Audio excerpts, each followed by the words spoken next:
Beli sekarang, bayar belakangan. Iming-imingnya memang menggiurkan ya, makanya banyak mungkin yang menggunakan layanan dari PayLater ini. Tapi bagaimana supaya kita bisa membatasi dan memilah kebutuhan di balik alasan melakukan peminjaman? Jangan sampai yang tadinya mau happy justru malah rugi. Kita akan bahas malam hari ini bersama perencana keuangan, ada Mas Melvin Mumpuni. Selamat malam Mas Melvin. Malam Mbak Tiffany. Oke, ngeri nggak nih kalau PayLater? Ngeri kalau nggak bisa bayar sih Mas ya, kayaknya itu ya. Betul. Tapi gini, kalau kita ngomongin soal PayLater, sebenarnya apa sih yang dicermati dari metode PayLater ini?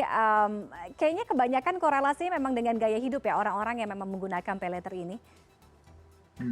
Yes, paylater yang memang sekarang lagi banyak digunakan untuk biaya atau untuk gaya hidup ya, untuk membiayai lifestyle gitu. Meskipun saya sebenarnya tidak menyarankan orang-orang menggunakan paylater untuk membiayai lifestyle-nya. Nah, Nah, tapi kalau kita lihat lebih luas lagi Mbak Tiffany, berbicara tentang pinjaman online, itu ternyata sekarang ini profesi yang paling banyak menggunakan pinjaman online itu adalah profesi guru.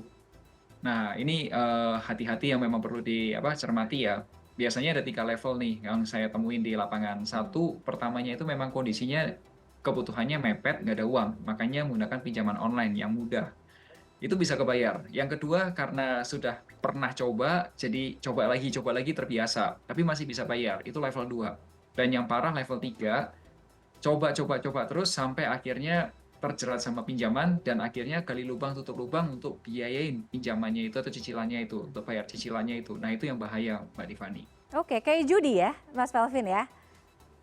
Iya nggak sih? Iya, iya. Tapi gini, sebenarnya kan nggak ada yang salah dengan PayLater kan? Ya kan berutang, Hmm, asal sesuai dengan nggak besar pasak daripada tiang kan intinya seperti itu. Tapi kalau kita betul. lihat tadi mungkin Mas Melvin juga mendengarkan apa namanya orang-orang atau mereka yang menggunakan PayLater sampai dengan Hmm, 2024 November 30 hmm, triliun gitu. Potensi risiko betul. kredit macetnya itu besar ada di sana. Anda melihat apakah ini akan mengganggu terkait dengan perputaran ekonomi atau perekonomian sendiri nggak sih? Hmm. Kalau dengan angka itu sebelumnya sebenarnya tidak terlalu mengganggu. Saya Oke. justru melihatnya yang lebih mengganggu di tahun 2024 kemarin itu Hmm. yang sebenarnya di luar prediksi saya adalah Indonesia sempat mengalami deflasi. Biasanya Indonesia mengalami inflasi, kenaikan biaya. Ini tiba-tiba deflasi, Hmm. tidak terjadi uang mandek gitu. Itu lebih bahaya.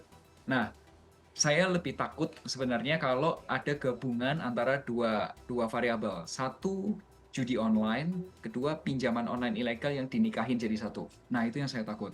Karena menurut informasi yang saya dapat dari beberapa media, di tahun 2024 kemarin itu perputaran uang dari judi online dengan bantuan pinjaman online Hmm. itu bisa mencapai 900 triliun rupiah.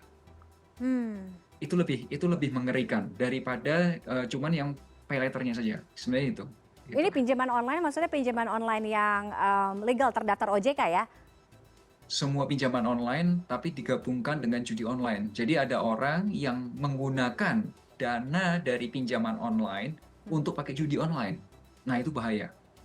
Oke, oke. Nah, Itu artinya ini bahaya banget. menjadi concern serius. Nah, potensinya pun pasti akan bertambah atau mungkin meningkat lagi di tahun Hmm, 2025 ini dan ke depannya. Nah, gimana betul, Mas Melvin? betul. Ya, sebenarnya yang sudah OJK sudah bekerja Hmm. dengan serius. Jadi tahun 2024 kemarin, saya menyaksikan sendiri karena kami di Finansialku juga berkesempatan bekerjasama dengan OJK dan Kominfo pada saat itu, sekarang mungkin namanya Komdiki, Mhm. itu untuk melakukan sosialisasi ke daerah-daerah, bahkan ke desa-desa juga di beberapa desa, itu terkait bahaya judi online. Karena di bawah atau orang-orang di real market, di kondisi nyata, itu orang menggunakan pinjaman online, baik itu legal atau ilegal, Hmm. dipakai uangnya untuk main judi. Judi. Nah, Hmm. itu bahaya, gitu. Hmm. Nah, Oke. OJK sudah melakukan tindakan preventif dengan melakukan, ini bahaya loh kalau kamu melakukan seperti ini, itu sudah ada sosialisasi seperti itu. Karena saya merasa itu sudah dilakukan dengan baik karena salah satunya juga kami melihat langsung gitu dengan kondisi seperti itu gitu.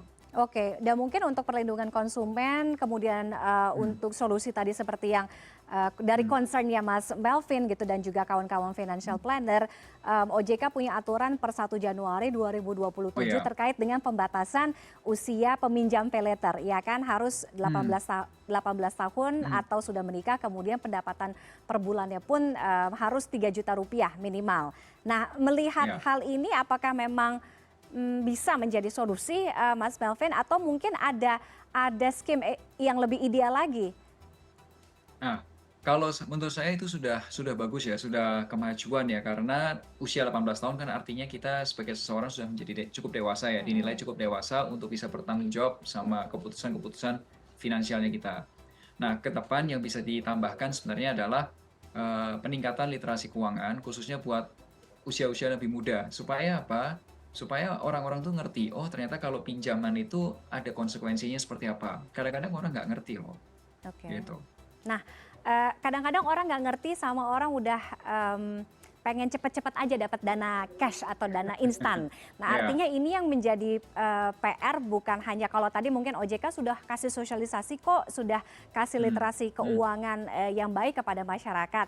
Nah, hmm. bagaimana dengan layanan perbankan yang punya, apa namanya, layanan paylater atau mungkin juga e-commerce, apakah ini Hmm, juga diperhitungkan dengan matang? Apakah sosialisasi ini juga sampai ke layanan perbankan tersebut yang punya paylater dan juga e-commerce sehingga ini nggak cuma mikirin produk untung doang gitu yang penting orang minjem kita dapat bunga. ya. Karena saya juga investor di pasar modal, saya memperhatikan juga beberapa laporan keuangan perbankan.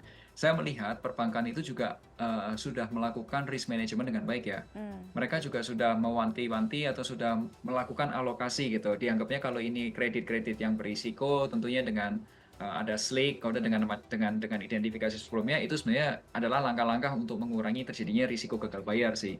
Jadi hmm, menurut saya kalau perbankan pun mau melakukan atau memberikan pinjaman pay later hmm. atau buy now pay later, tolong disesuaikan aja limitnya itu, dibatasi limitnya dan juga dicek apakah orangnya itu secara finansial mampu untuk bayar dan dilihat juga credit history-nya gitu. Karena kan syarat, paylater ini lebih mudah Kak Mas Melvin dibandingkan dengan, Betul, peminjaman atau pengajuan kartu kredit gitu. Dan betul, digital betul, gitu. Jadi lebih mungkin orang betul. akan lebih, memilih paylater dibandingin itu tadi. Oke, terakhir Mas Melvin, supaya tidak Hmm, terjebak dengan kredit macet, kemudian juga doom hmm, spending gitu ya, hmm, hmm, bagaimana hmm. mungkin bisa memberikan literasi juga kepada masyarakat, kadang-kadang yang susah untuk memilah dan memahami mana yang diinginkan dengan mana yang dibutuhkan. Oke, jadi gini Mbak Tiffany, sekarang itu orang-orang sekarang ini lagi pada fase pengenalan produk. Jadi kalau Mmm, misal Mbak Tiffany perhatikan, orang-orang menggunakan buy now pay later tuh untuk hal-hal yang sederhana. Contoh, mhm, pesan makanan online yang tadinya kita bayar pakai cash, sekarang mhm, ditambah pakai pay later dengan iming-iming ada bonus atau diskon. Kemudian yang tadinya beli pulsa secara cash sekarang bisa pakai pay later dan seterusnya. Jadi kita sedang dibiasakan. Nah, cuma saya juga mewanti-wanti ke customer-nya, ini, orang yang nggak ngerti cara ngatur keuangan, itu hati-hati bisa jadi budak uang. Gini, saya kasih tahu, saya memperhatikan orang-orang kaya di Indonesia, itu mereka utang juga, tapi utangnya untuk beli aset. Asetnya nah, menambah penghasilan, mereka tambah kaya. Yang orang kaya utang. Tapi ada juga orang yang utang untuk gaya hidupnya, beli hobinya, beli mainannya, ya untuk gengsinya, dan alhasil mereka kerja keras untuk lunasin utangnya. Nah, yang jadi masalah adalah gini, anehnya nih ya, banyak orang Indonesia yang nggak sadar, ternyata semakin besar penghasilan kita, pengeluarannya makin besar. Semakin besar penghasilannya lagi, cicilannya makin besar besar, lagi. Dan semakin besar penghasilannya lagi, itu tabungan dan investasinya malah makin mandek tipis, dan malah mungkin turun. mmm. Nah, yang saya takutkan adalah ini, 10 tahun lagi ketika Indonesia berada dekat-dekat di masa kejayaannya atau masa emasnya itu, ditakutkan kalau orang Indonesia nggak berubah secara literasi keuangannya nggak naik, itu ada fenomena menjadi tua sebelum kaya. Nah, itu bahaya. Oke. Jadi, berutang itu sah-sah aja asal berfaedah ya? Jadi ngutang aset Betul, gitu ya, sehingga nanti ada boleh. return-nya lagi, menambah Betul. pundi-pundi lagi ya. Oke, terima kasih, menarik sekali Mas, Terima kasih. Melvin sudah bergabung di, CNN Indonesia Connected malam hari ini. Terima kasih atas insight ya, selamat malam.